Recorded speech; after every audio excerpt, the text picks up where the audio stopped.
tentang acquisition, disposition, property, plant, and equipment. Nah, property, plant, and equipment itu apa sih? Dia termasuk ke dalam aset tetap. Nah, di sini yang akan kita pelajari adalah acquisition. Acquisition itu apa? Perolehan, gitu ya. Perolehannya kapan, gitu ya. Kemudian nilainya berapa? Nah, itu yang perlu kita catat, gitu ya. Karena ini nanti akan menentukan berapa sih nilai dari aset tetapnya tadi. Berapa sih nilai propertinya?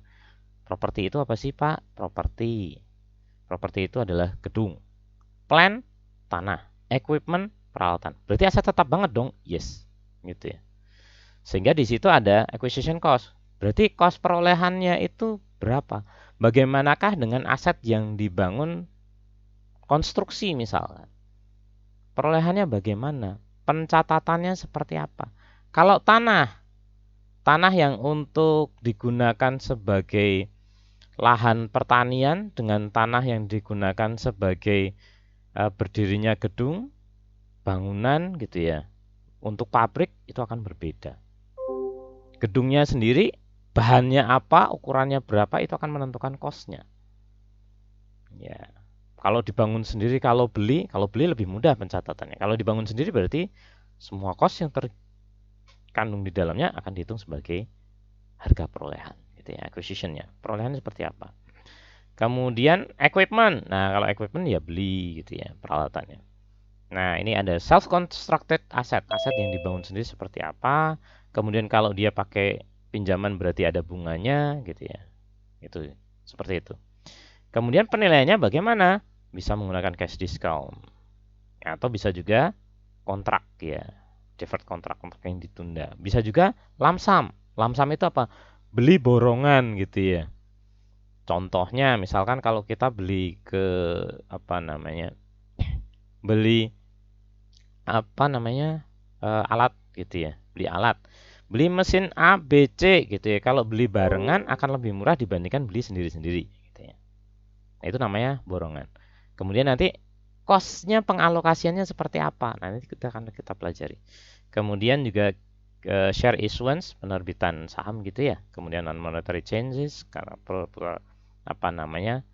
Yang non monetary, perubahan non moneter, kemudian ada government grant. Government grant itu adalah hibah dari pemerintah. Misalkan diberi hibah untuk pengadaan apa misalkan. Nah, itu seperti itu. Itu kita akan pelajari. Kemudian cost yang subsequent acquisition ada perolehan, kemudian bagaimanakah kalau aset tadi yang sudah kita peroleh kemudian diganti, ditukar gitu ya, atau diimprove. Diimprove itu apa? Dibenerin. Ya, misalkan rusak kemudian dibenerin, itu seperti apa? Repair semasuknya. Nah, nanti apakah dikapitalisasi ataukah dicatat sebagai expense? Karena itu nanti perlakuannya akan berbeda. Ketika aset tadi yang sudah di apa namanya? Yang sudah diperbaiki, kalau dia menambah umur, maka dikapitalisasi. Kalau dia bisa menambah unit produksi, kapasitas produksi, maka akan dikapitalisasi. Tapi kalau tidak, maka dicatat sebagai expense. Jadi ada ketentuannya. Kemudian disposition. Nah, ini. Disposition itu artinya apa? Ketika dipindah tangankan. Kapan? Kalau dijual. Kemudian involuntary conversion. Ya, kadang-kadang kita terpaksa gitu ya, jual. Konversi. Ini bagaimana ketika dijual itu seperti apa? Ditukar seperti apa? Pencatatan akuntansinya. Pak, depresiasinya masuk enggak? Akumulasinya masuk enggak? Nah, itu yang perlu dipelajari karena nanti akan jadi sangat penting. Karena di perusahaan sendiri kemungkinan hal tersebut bisa terjadi, gitu ya, aktualnya ya. Oke, nah, property plant dan equipment, gitu ya. Property plant dan equipment adalah aset yang durable. Durable itu maksudnya tahan lama, gitu ya. Ya biasanya dicatat atau disebut sebagai plant asset dan fixed asset. Ini sama. Kalau ada istilah fixed asset, plant asset itu sama. Kemudian syaratnya apa? Digunakan dalam operasional. Pak, kalau tidak digunakan dalam operasional atau aset tetap misalkan gedung, rumah, ya oke, bangunan. Nah, bangunan akan dicatat sebagai plan aset ketika kapan? Ketika digunakan sebagai kantor, sebagai operasional, sebagai pabrik gitu ya. Itu dicatat sebagai gedung, bangunan. Tetapi gedung atau bangunan ini perlakuannya akan jadi berbeda ketika tujuannya adalah untuk dijual kembali.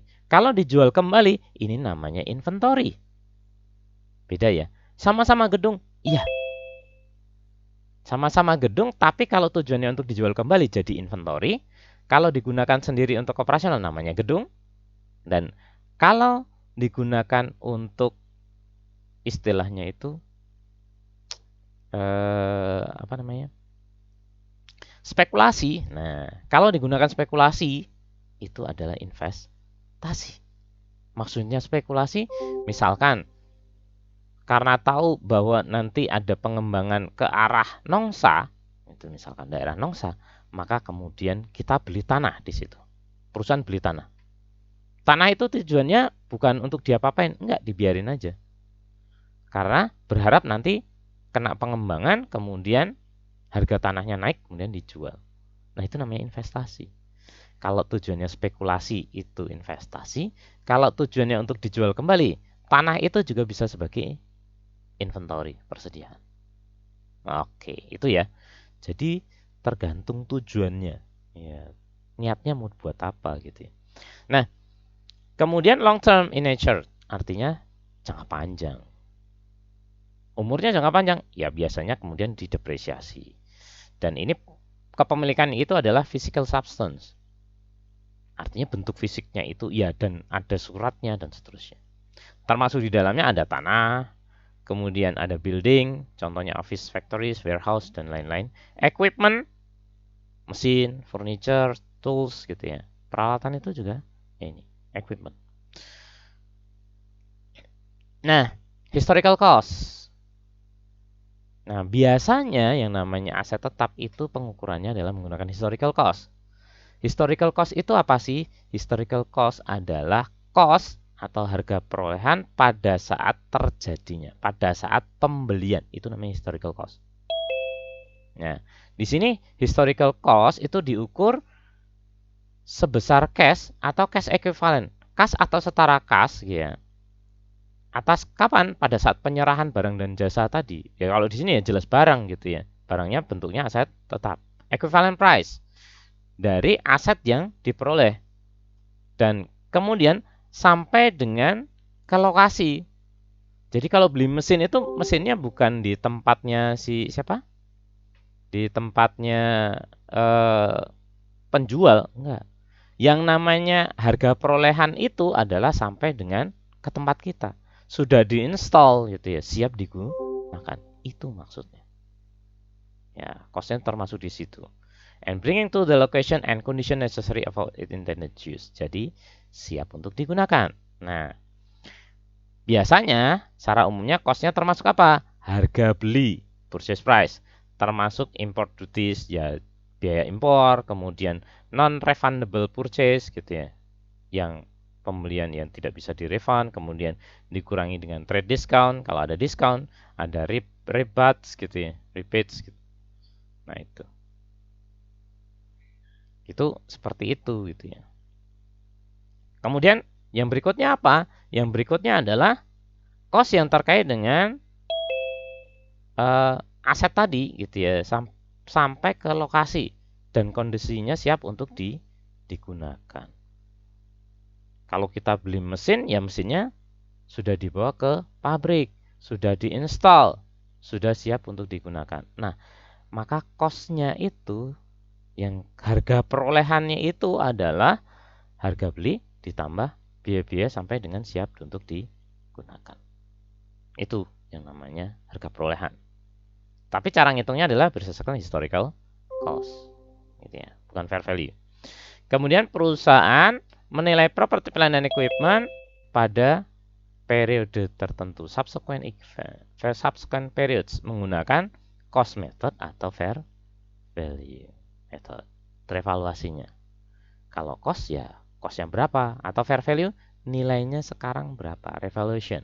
Ini terjadi biasanya ketika aset tersebut dipertukarkan atau dijual, kita beli aset bekas gitu ya. Maka nanti menggunakannya adalah bukan cost tapi fair value. Gitu. Nah, cost dari tanah. Nah, cost dari tanah adalah semua pengeluaran atau semua biaya yang dibutuhkan untuk mendapatkan tanah tersebut sampai siap untuk digunakan. Biasanya terdiri dari harga perolehan, kemudian ada closing cost. Closing cost itu termasuk biaya balik nama gitu ya. Balik nama. Tanah itu ada namanya. Atas nama siapa gitu ya. Kemudian attorney fee. Attorney fee itu apa? Ya kalau ada eh, pengacara gitu ya, PPAT. Nah, PPAT itu yang ngurus balik nama tanah gitu ya. Attorney itu kan ada biayanya. Kemudian pencatatan, recording fees gitu ya.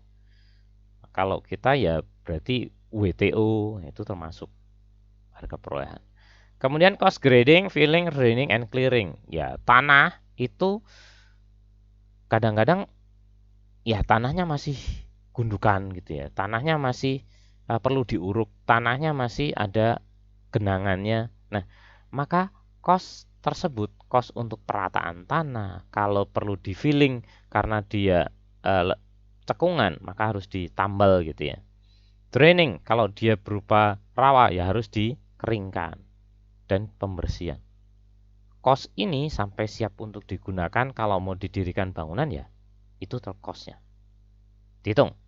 Kemudian dengan asumsi jika ada utang gitu ya, mortgage itu dijaminkan gitu ya, atau encumbrance the property dan seterusnya, maka cost untuk menyelesaikan tadi itu termasuk dalam cost tanah. Contohnya kita beli tanah yang masih ada di bank, masih punya tunggakan gitu ya, maka kemudian ketika kita melunasi itu termasuk cost dari tanah. Kemudian tambahan lagi additional land improvement gitu ya. Land improvement itu apa? Contohnya tanah itu bisa nambah, kalau kita tanam pohon itu bisa nambah nilainya karena menjadi lebih indah gitu ya, karena menjadi lebih baik gitu ya. Dipasang pagar itu namanya land improvement ya. Ya, tapi di sini additional land improvement yang memiliki umur ekonomis tidak terbatas, indefinite life. Kenapa tidak terbatas? Karena sulit ditentukan. Yang namanya ditanami pohon, pohon itu umur ekonomisnya berapa tahun? Gak tahu sampai pohon itu mati. Itu. Kalau pagar bisa dihitung. Kalau jalan bisa dihitung. Jadi land improvement itu termasuk ada jalan. Gak mungkin dong kalau kita mau bangun gedung tapi nggak ada jalannya. Nah, itu land improvement. Cost membuat jalan itu termasuk dalam cost atas tanah. Gitu ya. Banyak ya, Pak? Yes. Nah, improvement with limited life contohnya private driveways. Jadi jalan kecil, jalan pribadi, pagar itu limited life. Karena bisa rusak. Parking lot, tempat parkir kalau rumah ya berarti ada carportnya gitu ya. Dicatat sebagai land improvement dan didepresiasi kalau limited life. Nah, tanah yang diperoleh karena dasarnya spekulasi diklasifikasikan sebagai investasi. Ini yang sudah saya sampaikan. Tapi tanah bagi real estate itu diklasifikasi sebagai inventory. Kenapa? Kenapa sebagai inventory? Karena tanah ini tujuannya adalah untuk dijual kembali. Cost of land. Itu. Nah, tadi tanah sudah, Pak. Oke, sekarang building. Nah, building ini ada dua, yaitu karena tadi adalah bangunan itu beli langsung atau yang diperoleh karena kita bangun sendiri. Nah, kalau bangun sendiri, cost-nya itu termasuk semua expenditure terkait dengan perolehan atau konstruksinya. Kalau kita bangun sendiri, berarti di sini ada bahan bakunya, ada tenaga kerjanya, ada overhead cost-nya selama pembangunan dan seterusnya. Ada juga professional fee. dan building permits. Professional fee itu maksudnya apa? Kalau kita bangun sendiri kan kita butuh arsitek.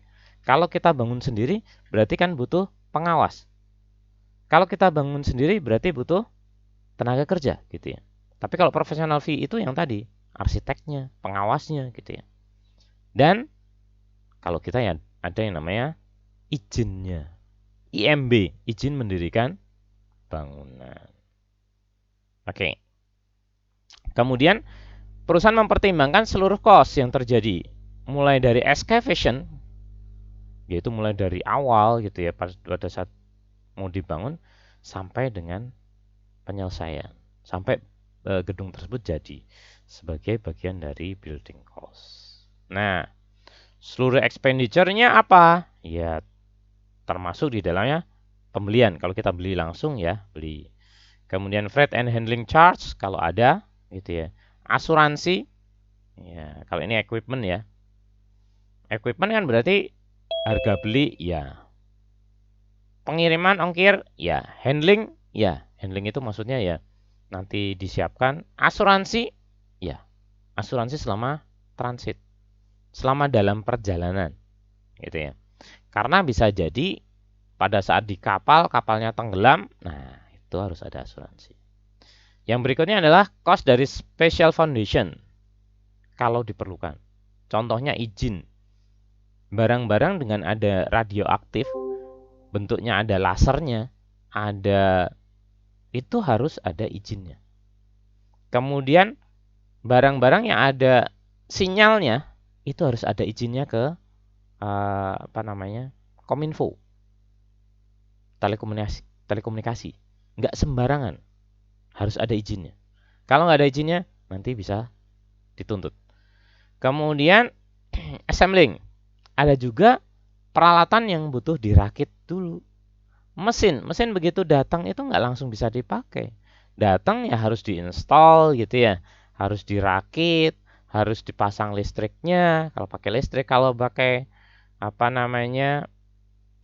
mesin bakar gitu ya, contohnya pakai bensin, bahan bakar, solar dan seterusnya, berarti harus dipasang instalasi untuk pembuangan gasnya. Gas buangnya itu kalau kendaraan kan pakai knalpot. Nah ini gimana? Harus ada. Genset itu jangan salah, itu sudah ada saluran buangnya gitu ya. Intake-nya ada, out-nya juga ada. Nanti tenaganya gimana dan seterusnya. Ada rumahnya, nah biar nggak cepat rusak gitu ya. Kemudian cost conducting trial runs. Jadi uji coba awal itu termasuk cost-nya. Kalau butuh bahan bakar ya berarti bahan bakarnya masuk cost of equipment. Gitu ya. Nah, ini ilustrasinya adalah untuk expenditure dan receipt yang adalah terkait dengan tanah dan land and land improvement. Dan building acquired, jadi building itu, bangunan itu diperoleh kemudian digunakan oleh perusahaan. Tentukan manakah yang harus diklasifikasikan sebagai money borrowed, payment, cost land and fill, clearing, delinquent, premium month, insurance gitu ya. Nah, kalau money borrow ini adalah notes payable, klasifikasikan sebagai itu. Kemudian kalau butuh ya ini payment for construction of not proceeds itu dicatat sebagai bagian building. Kemudian cost dari land and fill clearing ini masuknya ke land.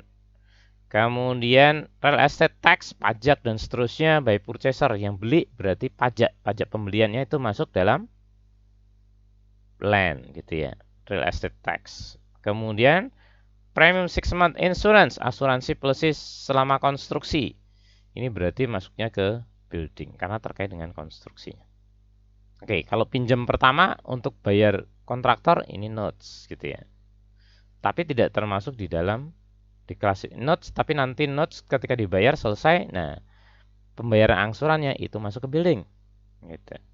Tapi kalau cost land fill and clearing, jadi kalau ada yang cut and fill dipotong kemudian dibuang dan seterusnya itu masuknya ke land. Oke, ilustrasinya. Nah, klasifikasinya refund 1 month insurance premium karena selesai awal, maka ini masuknya ke building, tapi sebagai pengurang, itu ya, karena lebih cepat. Arsitek fee berarti masuknya building. Kemudian cost real estate sebagai plan site, landnya 200.000, buildingnya 50.000. Cost real estate ya berarti masuknya ke land, gitu ya. Plan site, soalnya plan site belum bangunannya ya. Ini baru plan site. Plan site itu maksudnya ada lahannya. Kemudian commission fee paid to real estate agency. Commission fee. Fee-nya ya masuk ke land. Kemudian cost raising removing ke land lagi. Installation fence ini namanya land improvement gitu ya.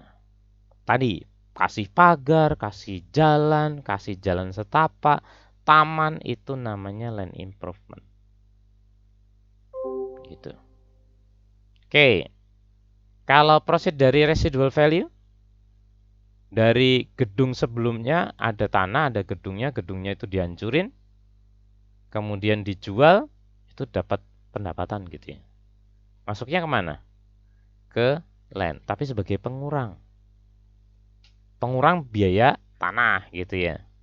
Karena kita dapat pendapatan. Jadi bahan bangunan itu ternyata bisa kita jual. Contohnya ada besinya. Besi itu dikiloin laku. Gitu ya. Karena di dalam bangunan yang lama tadi ada besi-besinya. Kemudian ada kusennya, ada pintunya. Kemudian ada apa lagi? Nah, itu bisa dijual. Maka itu sebagai pengurang.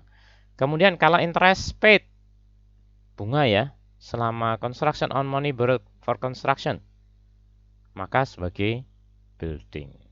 Masuk cost-nya building. Kalau parking lot dan driveways, masuknya sebagai apa? Halo? Masuk sebagai apa? Masuknya adalah sebagai land improvement. Kalau pohon permanen, maka dicatat sebagai land. Ingat, kalau indefinite life, maka diakuinya sebagai tanah. Tapi kalau dia umurnya terbatas, maka pengakuannya adalah sebagai land improvement. Excavation cost of new building, for new building, gitu ya. Oke, ada pertanyaan? Silakan. Belum? Ya. Baiklah, ini acquisition property plant and equipment. Kalau self-constructed asset, aset yang dibangun sendiri, aset yang dibikin sendiri. Nah, kalau aset yang dibangun sendiri atau dibuat sendiri, cost-nya itu termasuk di dalamnya adalah materials dan direct labor. Jelas, ada material. Material bangunan itu ada semen, ada pasir, ada batu kali gitu ya, bata merah gitu ya. Untuk dindingnya ya. Nah, itu masuk. Kemudian ada overhead yang bisa diperlakukan menjadi dua cara, yaitu dialokasikan tanpa fixed overhead tetap atau dialokasikan berdasarkan bagian dari overhead dari construction process. Nah, biasanya yang digunakan metode yang kedua. Oke. Bagaimanakah kalau selama konstruksi itu ada bunganya? Ya, interest cost during construction. Ada 3 pendekatan yang disarankan untuk menghitung bunga yang terjadi untuk financing construction. Pertama adalah di awal gitu ya. Di awal ini dikapitalisasi tanpa bunga selama konstruksi. Kemudian yang kedua adalah dikapitalisasi sesuai dengan actual cost yang terjadi selama konstruksi. Actual cost-nya itu berapa? Ya ini berdasarkan IFRS itu. Yang ketiga adalah dikapitalisasi seluruh cost dari fund-nya. Oke. Nah, maka IFRS itu mengharuskan ya mensyaratkan bahwa kapitalisasi itu berdasarkan actual interest dengan modifikasi. Yaitu konsisten dengan historical cost. Ya. Kemudian kapitalisasinya mempertimbangkan 3 item, yaitu aset yang dikualifikasi, metode periodenya, periode kapitalisasinya kapan? Ini qualifying asetnya masuk kualifikasi nggak untuk dikapitalisasi. Kemudian periodenya berapa lama? Dikapitalisasi itu maksudnya adalah dicatat sebagai aset capital gitu ya. Dan berapa nilainya gitu ya. Jumlah itu bukan jumlah satuan tapi nilainya berapa. Oke. Qualifying asset ya. Aset tersebut ya membutuhkan substantial period, membutuhkan periode tertentu, period of time, waktu tertentu untuk siap untuk digunakan atau dijual. Oke, ada 2 tipe aset. Kalau aset under construction masih dalam pengerjaan, tapi tujuannya adalah untuk digunakan sendiri. Kemudian yang kedua, aset yang tujuannya untuk dijual kembali atau di leasing gitu ya, disewakan gitu ya. Yang apa? That are constructed or produced, yang dibangun sendiri atau diproduksi terkait dengan project yang terpisah, discrete project yang terpisah-pisah gitu ya. Jadi ini nanti tipenya tidak kalau dikonstruksi ya. Nah, periode kapitalisasinya dimulai kapan? Ketika expenditure untuk aset tersebut sudah terjadi. Maksudnya gimana, Pak? Gini, kalau aset tersebut adalah aset yang dibangun, kemudian sudah ada expenditure, sudah ada pengeluaran, sudah ada biaya yang harus dibayarkan, maka pada saat itulah periodenya sudah mulai dihitung sampai dengan waktu selesai. Itu berapa lama? Bisa setahun, bisa 2 tahun gitu ya, tergantung. Kemudian yang kedua adalah aktivitas untuk mempersiapkan aset tersebut yang digunakan atau dijual terkait dengan aset yang masih dalam pengerjaan. Itu. Yang ketiga adalah interest cost, ya, ada biaya bunganya yang terjadi. Berakhir kapan? Berakhir ketika aset itu sudah selesai dan siap untuk digunakan. Jadi mulainya periode kapitalisasi kapan? Ketika ada biaya atau pengeluaran yang dilakukan. Itu maka dihitung sebagai mulai. Yang kedua kapan? Ketika ada aktivitas untuk mempersiapkan aset tersebut sampai dengan siap digunakan. Sale are in progress gitu ya. Begitu sudah disiapin, nah itu sudah mulai dihitung periode. Atau ketika sudah ada tagihan atau interest cost-nya itu sudah terjadi. 1 bulan, itu berarti sudah kehitung. Berakhir kapan? Ketika sudah selesai dan siap untuk digunakan. Oke. Nah, jumlah yang dikapitalisasi adalah mana yang lebih rendah antara ya actual interest cost incurred, actual interest cost atau available interest. Gitu ya. Jumlah dari interest cost selama periode di mana perusahaan harus secara teoretikal kemudian menghindarkan itu dari agar tidak terjadi expenditure. Itu namanya avoidable interest. Avoid ya. Contohnya ya. Ilustrasinya sebagai berikut.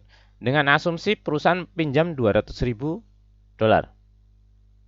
dengan bunga 12% dari State Bank. Oke. Pinjamannya berapa? 200.000. Bunganya 12%. 1 Januari 2015 untuk spesifik post construction special purpose equipment. Jadi bikin sendiri gitu ya. Special purpose equipment yang digunakan di dalam operasional. Kemudian construction terkait dengan equipment tadi dimulai 1 Januari 2015 dan expenditure-nya yang terjadi untuk proyek penyelesaian adalah per tanggal 31 Desember 2015. Ini selesainya gitu ya. Berarti kalau begitu mulainya kapan terhitungnya periodenya? Kalau dilihat dari sini, interestnya kapan? Per 1 Januari 2015. Berakhirnya kapan? 31 Desember. Berarti 1 tahun, Pak. Ya, 1 tahun itu artinya berapa bulan? 12 bulan, gitu ya. Oke. Kemudian actual expenditure-nya selama 2015 adalah Januari 1, 100.000. April 150, November 300, Desember 100.000. Total expenditure adalah 650. Expenditure pertama kali dibayarkan kapan? Januari. Oke. Kemudian other general debt existing tanggal 1 Januari 2015 adalah 500.000 itu obligasi ya. Dengan bunga 14%, 10 tahun. Kemudian 300.000, 10% untuk bunga 10%. Kemudian jangka waktunya 5 tahun, not payable. Oke. Maka step 1. Nah, ini cara mengidentifikasinya kalau untuk aset yang konstruksi. Kalau aset konstruksi berarti pertama menentukan asetnya. Aset kapitalisasi. Ya. Which asset qualify for capitalization interest? Ya. Masuk sebagai kualifikasi atau tidak? Tentukan itu dulu. Maka di sini special purpose equipment masuk sebagai aset capitalization karena itu membutuhkan periode waktu untuk menyiapkan sampai siap, artinya dibangun mulai dari awal sampai akhir gitu ya. To get ready and it will use dan akan digunakan untuk operasional perusahaan. Kalau digunakan tujuannya untuk dijual kembali, berarti masuk sebagai inventory, nggak masuk di sini. Gitu ya. Kemudian yang langkah kedua adalah tentukan periode kapitalisasinya. Nah, periode di sini periode kapitalisasinya adalah mulai 1 Januari sampai 31 Desember 2015. Tahunnya dari mana? 1, karena ada expenditure. Expenditure-nya yang di sini mulainya Januari. Oke. Itu mulainya. Yang kedua, interest cost being incurred. Interest cost-nya juga sudah terjadi. Kapan? 1 Januari juga. Jadi mulainya sudah ketemu 1 Januari. Berakhirnya kapan? Di sini 31 Desember karena estimasi selesainya proyek tadi adalah 31 Desember 2015. Oke. Yang ketiga, hitung weighted average accumulated expenditure WAAC. WAE. WAE ya. Weighted average accumulated expenditure. Maka kita ngitung. Caranya bagaimana? 1 Januari, expenditure-nya berapa? 100.000. Capitalization period, yaitu kita tahu bahwa periodenya tadi mulai 1 Januari sampai 31 Desember. Berapa bulan? 12 bulan. Nah, kalau 1 Januari berarti kan masih penuh 12 bulan. Berarti 12 per 12. Kalikan 100.000, 100.000 tetap. Karena ini 1. 12 bagi 12 1 kali 100.000. Tanggal 30 April 150.000 gitu ya, 150.000. Kemudian April 30. Aprilnya dihitung enggak? Tidak. Januari, Februari, Maret, April enggak dihitung. Gitu ya. Berarti dihitungnya Mei, Juni, Juli, Agustus, September, Oktober, November, Desember. 8 bulan. Berarti 8 per 12 kali 150 dapatlah 100.000. Kemudian November 1. Ingat, lihat tanggalnya. Berarti November kita hitung November, Desember. 2 bulan, berarti 2 per 12. Desember 31 nggak ada. Kenapa? Sudah habis. Berarti tidak kita hitung. 0 per 12. Jadi 0. Sehingga weighted average accumulated expenditure-nya adalah dijumlah 100 tambah 100 tambah 50. 250. Actual expenditure-nya 650.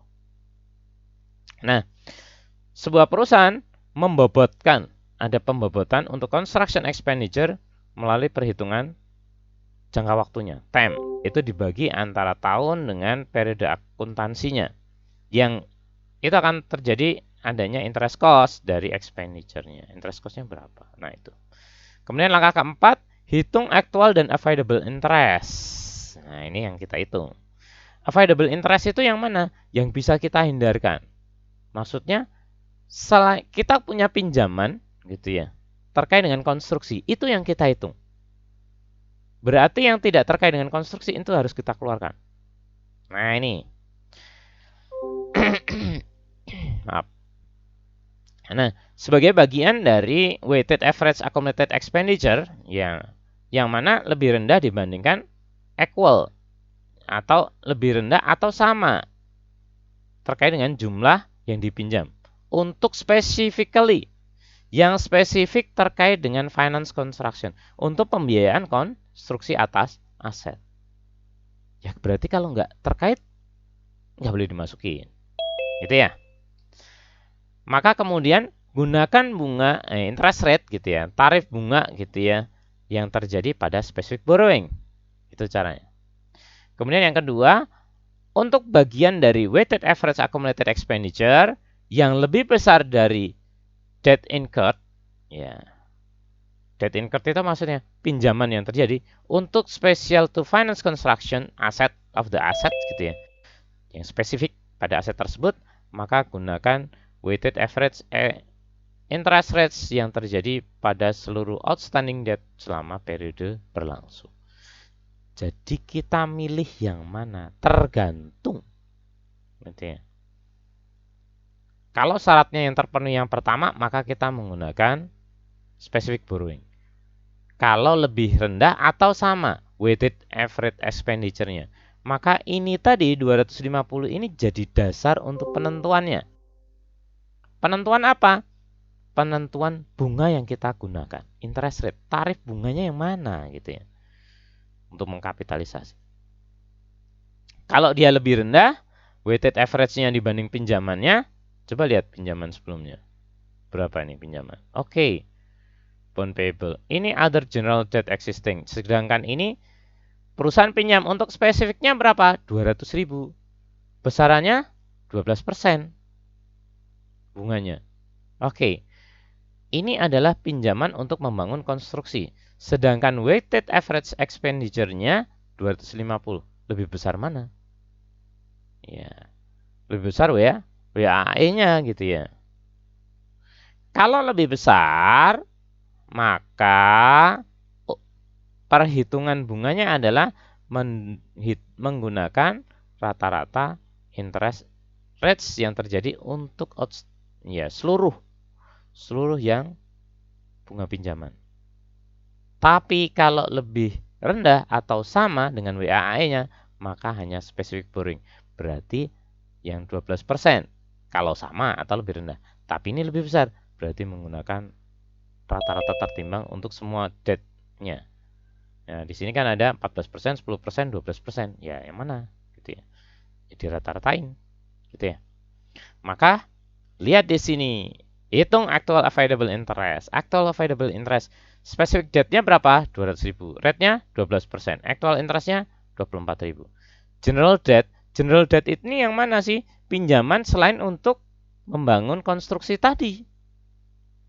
Karena yang specific debt-nya untuk bangun tadi pinjam. Perusahaan punya utang nih. Sebelumnya punya utang. Tapi utang yang digunakan untuk membangun konstruksinya tadi adalah 200.000 saja. Sedangkan sisanya yang lain, ya dia punya pinjaman yang lain. Berapa? 500.000 kali 14%, bunganya 70.000.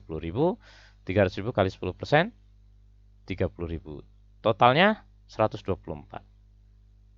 Nah, kemudian yang di sini debt investment-nya, oh ini total 1 juta. Nah, kemudian kita hitung weighted average interest rate-nya untuk general debt-nya berapa? Karena general debt-nya ini adalah sebesar 800, 500 tambah 300 itu 800. Kemudian ya di sini untuk special debt-nya itu actual interest-nya itu kita hitung. Dari mana? 70 tambah 30, 100. Sedangkan total pinjamannya 800, tapi biaya bunganya berapa? 100, maka 100 per 800. Kalau kita hitung di persentase kan, dapatlah 12,5%. Nah, karena tadi berdasarkan ketentuannya ini adalah untuk WAAE-nya, weighted average accumulated expenditure, besarnya 250, ini lebih besar dari pinjaman spesifiknya. Pinjamannya berapa? 200. Maka kita menggunakan step 2. Menggunakan yang kedua ini. Nah, kalau yang kedua berarti kita hitung rata-rata tertimbang dari interest rates-nya di luar dari spesifik pinjaman. Tapi kalau dia lebih rendah atau sama menggunakan bunga yang di sini 12%. Karena tadi 200.000 itu lebih rendah dari WAAE, maka kita gunakan yang kedua. Kedua berarti harus rata-rata dari other, ya, other outstanding debt. Ya, yang lain yang mana? Yang 800.000, yaitu 500 dan 300. Itu di mana sih Pak? Di soal di sini. Nah, ini 500 dan 300.000. Maka kita hitung actual interestnya berapa? Actual interestnya itu 500.000 kali 14%, 70.000. 300.000 kali 10%, 30.000. Dijumlahkan, dapatlah 100.000. Sedangkan pembaginya mana? Yang pokok pinjamannya 800.000. Maka kalau kita hitung, kita bobotkan, maka dapatlah 12,5%. Gitu. Sehingga ini actual interest. Nah, avoidable interestnya gimana? Avoidable interestnya adalah accumulated expenditure berapa? 250, ya 200.000. Pertama 200.000, karena pinjamannya kan 200.000. WAI-nya tadi total 250. Berarti pinjamannya yang untuk specific purpose, ya tujuannya untuk bangun gedungnya ini adalah 200.000. 200.000 bunganya berapa? 12%. Maka avoidable interest-nya adalah 24.000. Sedangkan sisanya yaitu dari berapa? 250 dikurangi pinjamannya 200. 50.000 berarti 50.000 kemudian dikalikan dengan persentase bunganya berapa? Pakai hasil perhitungan yang di atas 12,5%. Dapatlah 6.250. Sehingga di total adalah 250. Itulah avoidable interest-nya. Oke, yang kelima adalah kita hitung kapitalisasinya untuk avoidable interest dan actual interest. Avoidable interest-nya adalah 30.250, actual interest-nya 124.000. Sehingga jurnalnya untuk mengkapitalisasi interest-nya adalah equipment yang didebit sebesar 32.50, interest expense 32.50. Gitu. Ya. Poinnya sebenarnya apa sih Pak ini? Berapa sih sebenarnya yang harus dikapitalisasi? Gitu ya. Bunga yang harus dikapitalisasi sebagai kalau dia equipment ya equipment, kalau building ya building gitu ya. Karena aset tersebut dikonstruksi sendiri, dibikin sendiri, dibangun sendiri gitu. Kalau dia melibatkan pinjaman, maka kita harus menghitung berapa bunga yang harus dibayarkan, yang harus dikapitalisasi, dicatat sebagai nilai penambah aset yang kita bangun. Gitu. Ada yang mau ditanyakan sebelum saya lanjutkan? Oke, silakan. Logikanya adalah perhitungan ini kenapa sih harus begini, Pak? Sekarang gini. Mudahnya adalah saya ulangi lagi bahwa kebutuhan kita untuk membangun equipment tadi atau kalau itu gedung ya gedung. Kalau di sini kan equipment peralatan ya, itu total pengeluarannya adalah 250. Gitu ya. Yang spesifik yang kita gunakan karena berdasarkan periode waktunya 250 gitu ya. Sedangkan kita cuman pinjam berapa? 200. Kurang dong. Iya. Sisanya diambil dari mana? Dari pinjaman lain yang sudah ada sebelumnya, 500 dan 300. Berarti kalau gitu, bunganya berapa yang harus dikapitalisasi? Apakah cuma 12% kali 200.000? Nggak fair dong. Orang biayanya total 250 yang dibutuhin gitu ya. Selama periode pembangunan tadi kurang 50.000 dong. Ya, 50.000-nya dapatnya dari mana? Ya berarti kemungkinan dari pinjaman yang sudah existing. Oke, dari pinjaman yang sudah existing. Berarti kemudian kita harus ngitung lagi dong. Berapa? Terus yang mana satu? Ini ada 500.000 dengan bunga 14%, 300.000 dengan bunga 10%. Yang mana satu, Pak? Ya kalau begitu berarti kemudian kita harus bikin rata-ratanya. Caranya ya sudah kita hitung actual interest-nya. Itu ya. Kita hitung actual interest-nya berapa? Yaitu 500.000 kali 14% dapat 70.000, 300.000 kali 10% 30.000. Dijumlahin adalah 100.000. Dibagi total pinjamannya Yang lainnya yang buat nombokin 50.000 tadi kan kemungkinan berasal dari 500.000 atau 300.000. Dijumlahin 800.000. Berarti berapa? 1/8. 1/8 kali 100%, 12,5%. Oh, berarti yang 200.000 12% dong. Yes.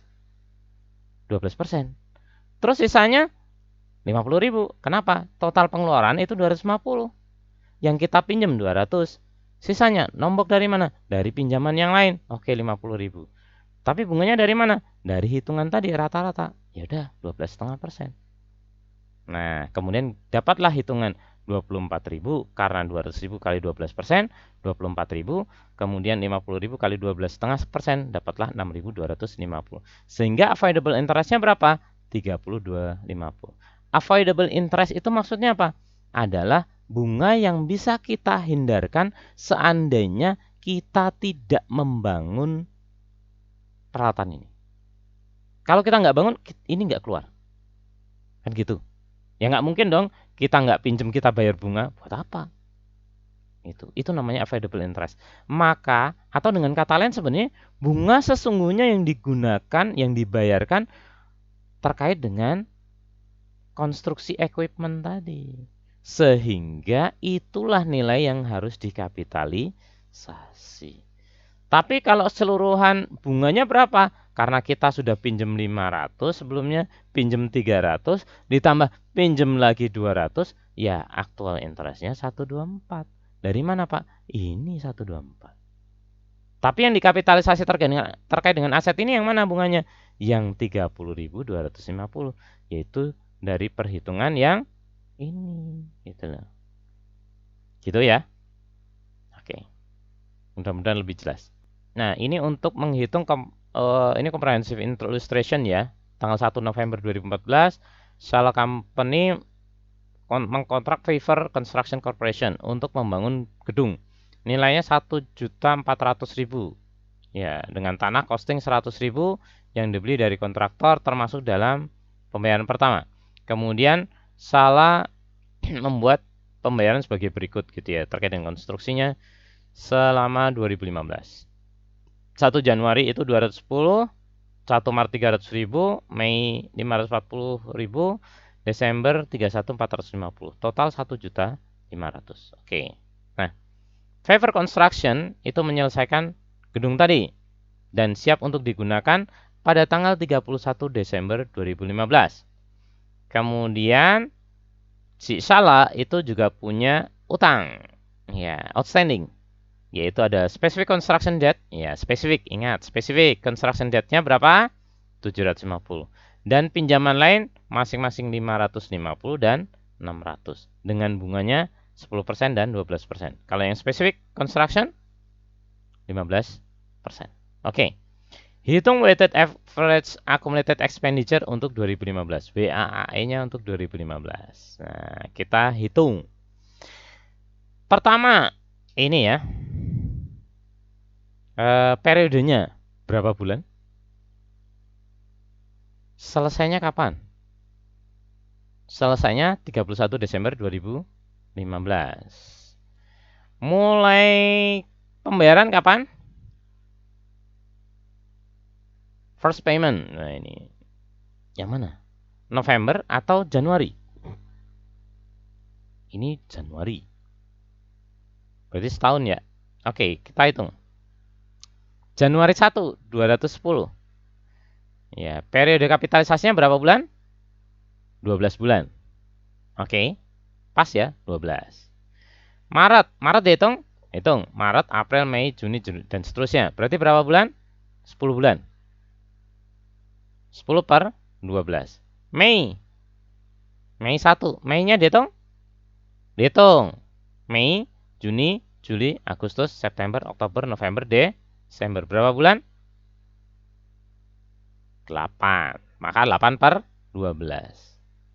360. Desember 31. Kita hitung enggak? 31 sudah. 0. Kan periodenya sampai 31. 31 ya nggak masuk lah. Maka 0. Oke. Total jumlahnya adalah 820.000. Nah. Ini WAAE-nya, Weighted Average Accumulated Expenditure. Sedangkan specific borrowing-nya tadi berapa? Specific construction debt-nya 750. Berarti lebih besar yang mana? WAE ya. Weighted Average Accumulated Expenditure-nya lebih besar ya. Oke, kalau lebih besar logikanya adalah kemungkinan nambahnya harus berapa? WAE-nya 850. Sedangkan specific debt-nya berapa? 750. Nambahnya berapa? Kurangnya? Harus nambah 100.000. Ya, berarti 100.000-nya itu kemungkinan diambilkan dari other debt-nya. Oke, cara ngitungnya sama seperti tadi. Sehingga weighted average expenditure-nya berapa? 750, yaitu 15%, yaitu dapat 112.000. Kemudian di sini kita hitung. Ya. Notnya 550, bunga 10%, 55. Kemudian 600.000, bunga 12%, 72. Dapatlah 127. 127 dibagi 1150. Berapa? Sisanya ada 11,04 gitu ya. Oh, ini 820 ya. 11,04. Sebentar, WAEO 820 bukan 850. Berarti kekurangannya adalah 70. Maka 70 kita kalikan dengan 11,04%. 70 kali 11,04%, 7.728. Ditambah 112.500. Inilah available interest-nya, 120.228. Berarti inilah yang harus dikapitalisasi. Gitu ya.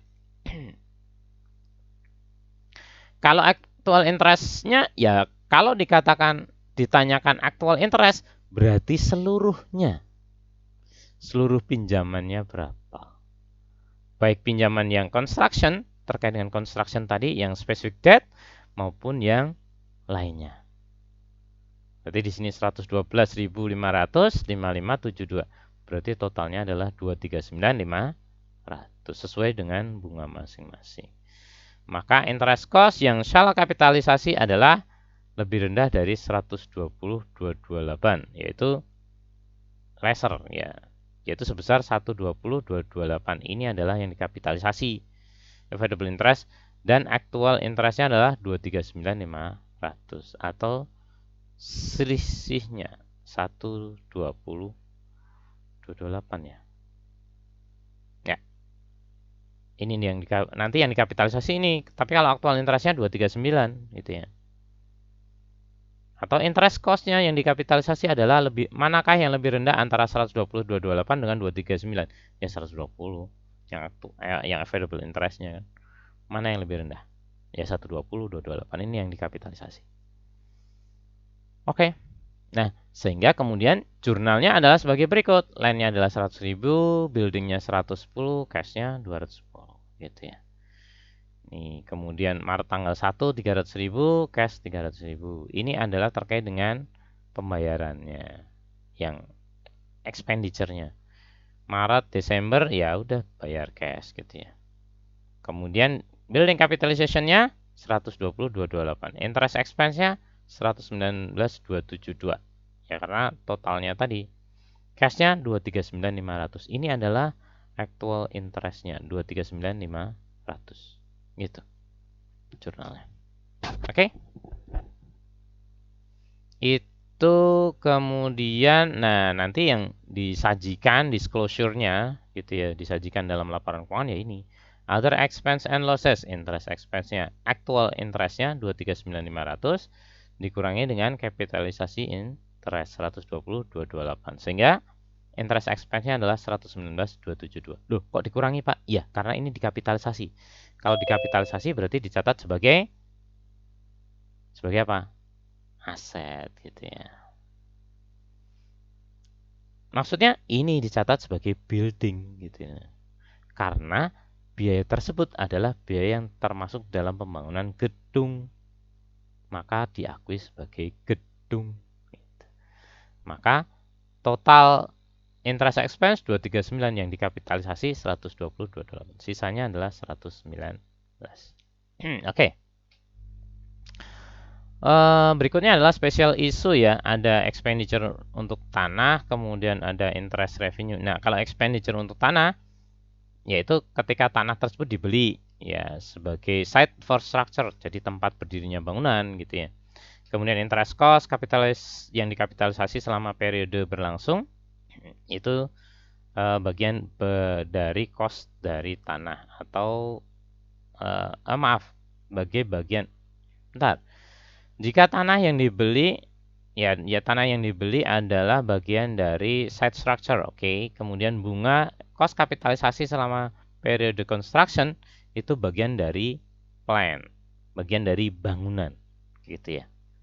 Bukan dari tanah. Karena tadi kalau dikapitalisasi kan pada saat construction pada saat pembangunan, maka itu termasuk gedung, bukan tanahnya. Tanahnya ya yang beli awal gitu ya. Kecuali kalau kita beli tanah pakai utang juga. Nah, itu beda.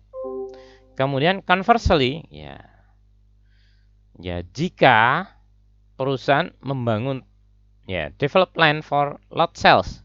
Misalkan dipecah-pecah jadi lot sales, kemudian termasuk adanya kapitalisasi interest cost. Dan interest cost sebagai bagian dari acquisition cost dari develop land. Yaitu tadi. Tanah, kemudian ada bunganya karena kita pinjaman dan seterusnya, maka itu dikapitalisasi bagian dari tanah. Tapi kalau bunganya itu terkait dengan pinjaman untuk membangun gedung, ya masuknya ke gedung, gitu ya, kapitalisasinya. Kemudian interest revenue. Nah, secara umum perusahaan should not offset, jadi tidak memisahkan antara interest revenue dengan interest cost, kecuali yang terjadi gitu ya pada spesifik borrowing itu. Oke. Interest expense, interest capitalized, ya seperti ini penyajiannya. Nah, valuation sekarang. Valuation itu penilaian dari plant and equipment. Nah, perusahaan harus mencatat property, plant and equipment. Ya, harus. Itu sebesar berapa sih? Yaitu sebesar nilai fair value atau sebesar berapa yang diserahkan, give up gitu ya. Give up itu bukan menyerah gitu ya. Tapi sebesar penyerahan barang tadi. Baik itu gedung, tanah, maupun peralatan. Pengakuannya seperti itu. Mencatatnya adalah sebesar fair value atau penyerahannya, nilai penyerahannya. Nilai pada saat serah terima gitu. Atau fair value dari aset receive. Kalau aset give up artinya kita jual, kita serahin gitu ya. Kalau aset receive artinya kita beli. Ya. Kalau bisa dinilai sebesar fair value, ya fair value. Tapi misalkan fair value ternyata yang diserahkan nilai asetnya itu lebih besar dari fair value, yaitu yang kita catat. Gitu. Yaitu bisa fair value, bisa yang diserahkan. Bisa fair value, bisa aset yang diterima. Kalau give up itu berarti kita jual, kalau aset receive berarti kita beli. Whichever is more clearly evident. Mana yang lebih bisa ditelusur, ada buktinya gitu ya. Yang lebih reliable. Kemudian ada cash discount sebagai pembayaran, ada deferred payment contract, yaitu pembayaran yang ditunda gitu ya, deferred gitu ya, deferral. Aset dibeli on long term credit contract gitu ya. Jadi dia pembayarannya adalah misalkan bayar kredit jangka panjang 10 tahun, 12 tahun, 15, 14 tahun gitu ya.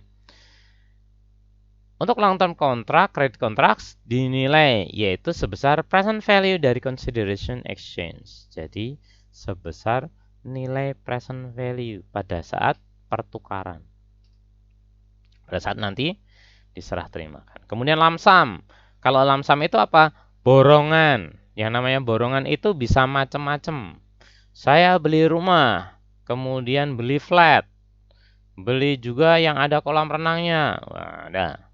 Dibundle, dipaket lump sum itu paketan gitu ya. Sama halnya kalau kita beli buah, kadang-kadang kan beli buah yang sudah dipaket, yang sudah dibikin apa namanya? Ya paket. Kalau kita mau ini kan jadi parcel. Nah, itu lump sum.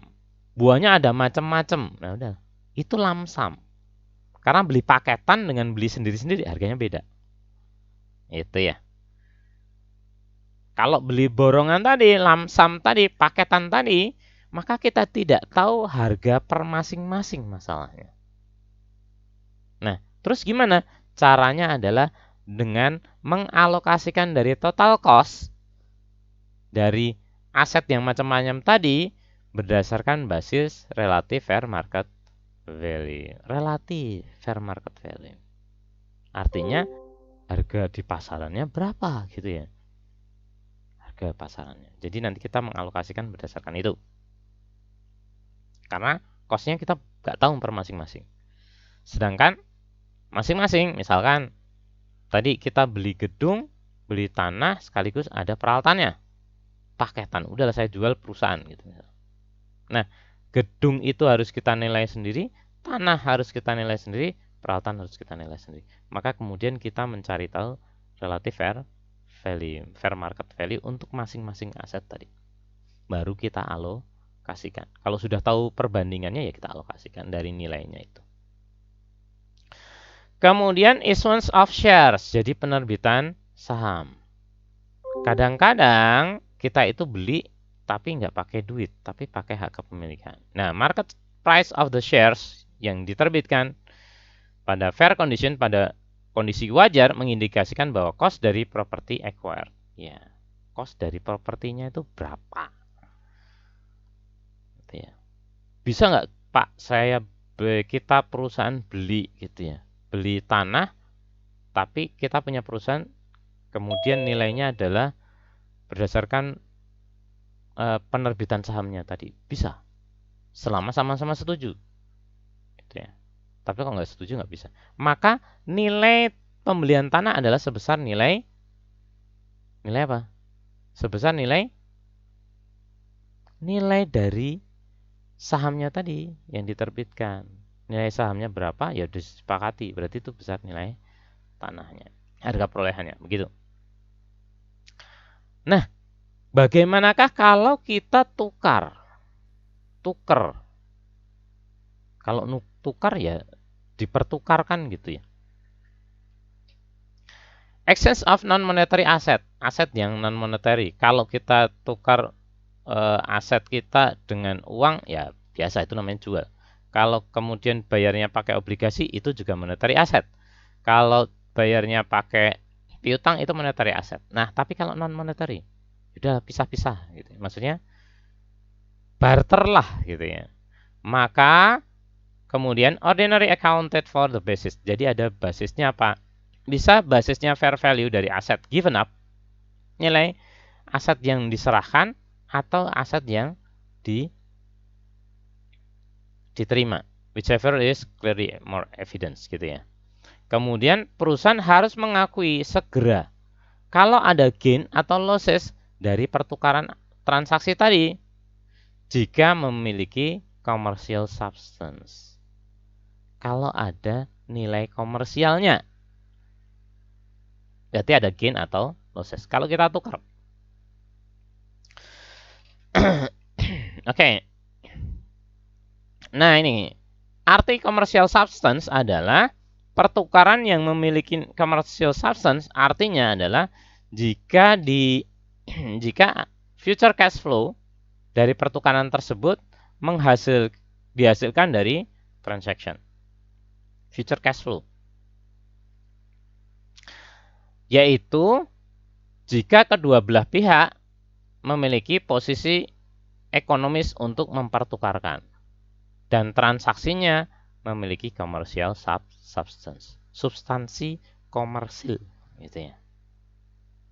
Nah, tipe pertukaran, kalau pertukaran tersebut memiliki commercial substance, maka pengakuan gain atau losses diakui segera.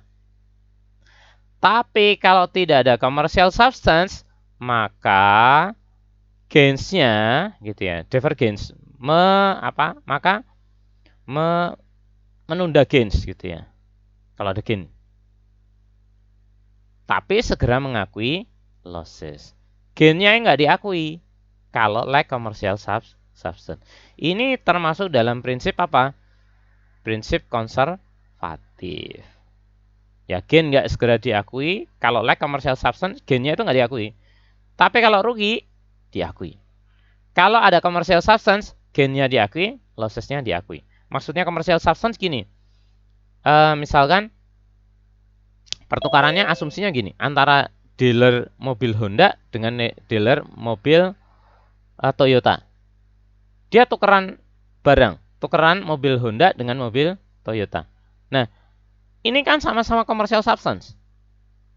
Karena ternyata customernya Honda pengen beli Toyota, customernya Toyota pengen beli Honda. Cuman kesusahan, gimana? Ya udah tuker aja. Tuker, maka kemudian ketika ada selisih gain atau losses, dijual lagi kan ya? Nah, itu commercial substance. Nah, maka mengakui gain. Tapi kalau bapak sama anak tukeran aset, ini kan nggak ada commercial substance. Maka tidak boleh mengakui gain. Tapi kalau rugi boleh diakui. Itu lacks commercial substance, gitu ya. Oke. Kalau loss situation. Nah, perusahaan mengakui loss segera whether the exchange, ya, baik itu ada commercial substance maupun tidak. Rasionalnya adalah perusahaan tidak menilai aset pada at more than their cash equivalent price, tidak melebihi dari cash equivalent price. Nah, namun jika rugi, ya, loss were deferred, nah, aset would be overstated. Kalau rugi itu tidak diakui, maka pengaruhnya asetnya akan menjadi overstated, gitu ya. Kan nilainya adalah sebesar nilai pertukaran. Ya, logikanya kalau nilai pertukaran ya udah dinilai sebesar equivalent price, gitu ya.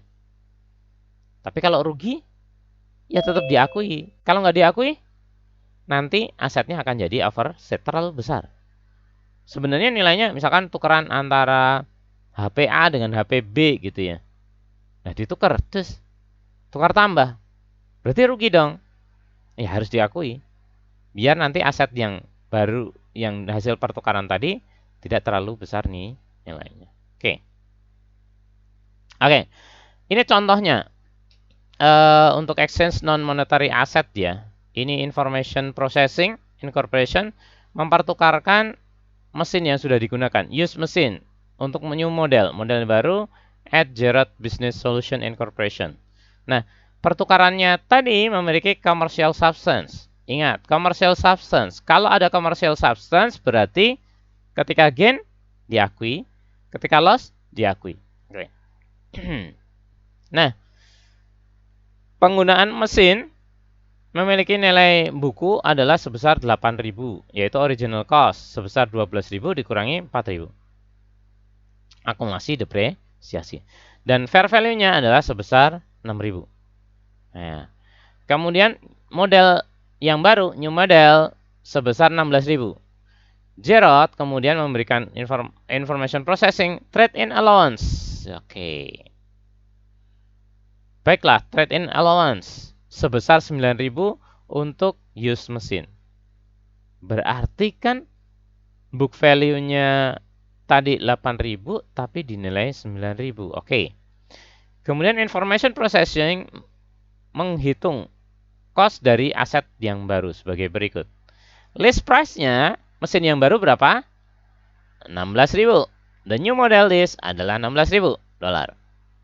Kemudian trade-in allowance. Karena ada trade-in allowance, ya udah.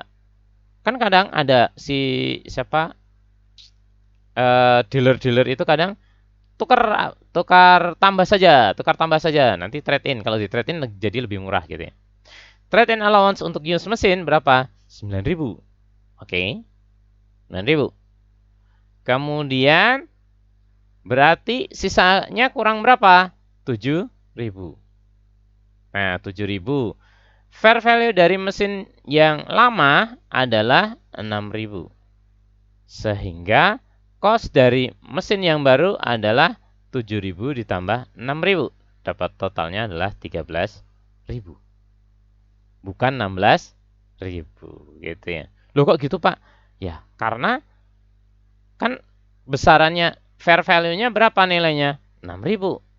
Book value-nya berapa? 8.000. Tapi kan kita nilai adalah sebesar fair value aset lama. Kemudian kita nombok berapa untuk mesin yang baru? 7.000.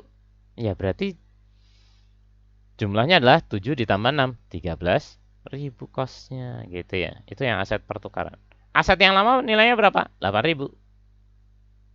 Itu berdasarkan book value. Fair value-nya 6.000 tapi ditukar dengan aset senilai 16.000, kemudian ada trade and allowance. Jadi ada ya udah dari book value 8.000 atau fair value-nya 6.000 di nilai 9.000. Ya udah. Berarti kita nombok 7.000. Sehingga mesin yang baru adalah sebesar yang kita keluarin duitnya, tambahannya dan ditambah dengan fair value. Existing yang sebelumnya 13.000 gitu. Oke.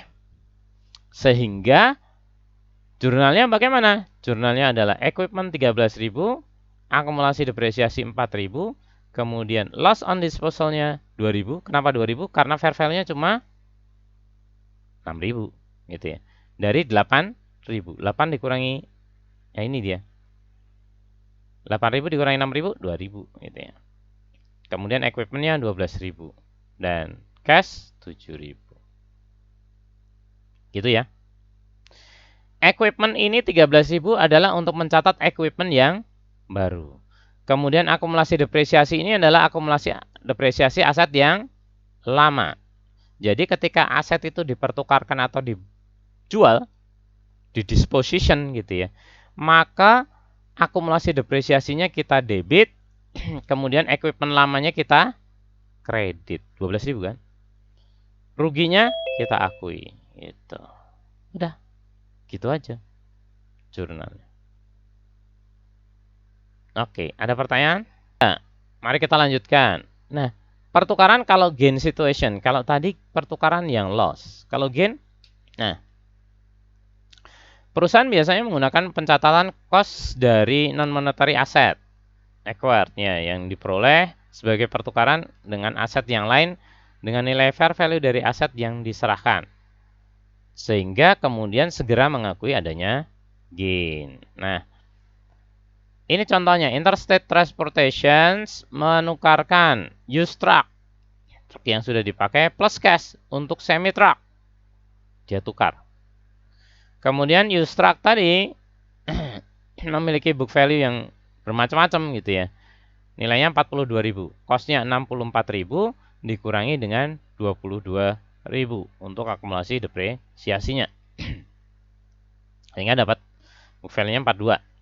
Interstate purchasing agent itu yang sangat terbiasa dengan second hand market mengindikasikan bahwa used truck yang sudah dipakai memiliki fair market value adalah sebesar 49.000. Fair market value-nya 49 gitu ya. Sedangkan book value-nya cuma 42. Nah, sebagai informasi tambahan, trucks gitu ya, interstate terkait dengan truk tadi, interstate harus membayar sebesar 11.000 cash untuk semi truck yang baru. Interstate menghitung cost dari semi truck sebagai berikut. Oke, ini adalah untuk menghitung cost aset yang baru. Oke. Nah, fair value dari truk yang dipertukarkan berapa? Karena fair market value-nya 49, maka kita catat 49. Kemudian yang harus kita bayarkan untuk dapetin aset yang baru berapa? 11.000. Ya sudah 11.000. Sehingga cost semi truck-nya adalah 60.000, yaitu 49 ditambah 11.000. Oke, jelas ya. Kemudian pencatatannya bagaimana? Ya, pencatatannya adalah kita catat aset yang baru, nilainya adalah 60.000. Kemudian kita catat akumulasinya, depresiasi truknya 22.000. Kemudian kita catat aset truk yang lama harga perolehannya 64.000 gitu ya. Kemudian kita catat disposal on gain. Gain ya. Karena untung. Loh kok untung, Pak? Karena tadi hanya 40 berapa ini? 42.000 book value-nya, tetapi fair value-nya 49. Berarti ada selisih gitu ya. Ya. Ada selisih di situ. Ya, selisihnya adalah 7.000. Gain-nya dari perhitungan ini. Kemudian cash-nya 11.000. Nah, fair value dari truknya 49. Ini kan jadi 42. 49 dikurangi 42 adalah 7.000. Gain. Gitu. Oke? Sudah. Itu kalau gain situation. Tapi kalau lack commercial substance, tadi ada commercial substance. Kalau lack commercial substance, berarti 7.000 itu tidak boleh diakui sebagai gain. Kemudian 7.000 ini juga sebagai pengurang dari semi truknya. Sehingga nilainya yang awalnya 60.000 kita kurangi dengan 7.000. Jadi pencatatannya semi truknya adalah 53.000 karena dikurangi dengan 7.000 di sini perhitungannya. Kemudian akumulasi depresiasi 22, truk 64 dan cash 11.000. Itu ya. Oke. Sudah.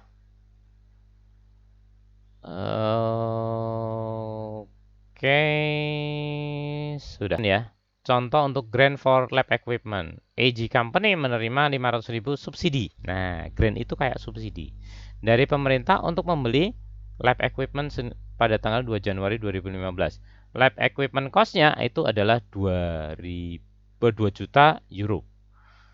Umur ekonomisnya 5 tahun dan didepresiasi menggunakan garis lurus. Maka IFRS memperbolehkan AG untuk mencatat grant ini melalui dua cara, yaitu mengkredit deferred grant revenue atau mengkredit lab equipment, gitu ya. Jadi bisa dua itu. Nah, kalau dia itu mencatatnya adalah sebagai deferred revenue sebesar 500.000 untuk amortisasi selama 5 tahun, yaitu sebesar 100.000 per tahun. Maka dampaknya di dalam laporan keuangan jadi seperti ini. Ya. Non-current liabilities adalah deferred grant revenue 300, kemudian current liabilities grant revenue-nya sekarang gitu ya. Yang akan datang gitu ya. Ini jadinya dicatat sebagai non-current liabilities. Non-current liabilities ketika umurnya itu mendekati 1 tahun gitu ya, maka dicatat sebagai current liabilities. 1 tahun itu akan jadi current.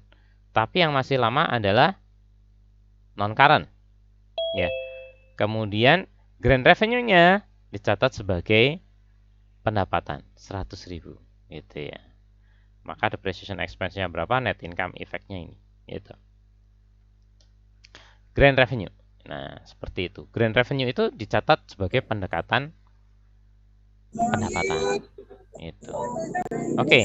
Kalau dia sebagai reduced cost lab equipment, ya berarti langsung di sini non current asset, equipmentnya 1.500.000 dikurangi akumulasi depresiasi.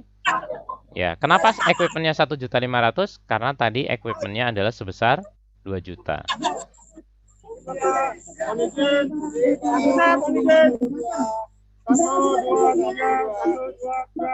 Lalu siapa ya?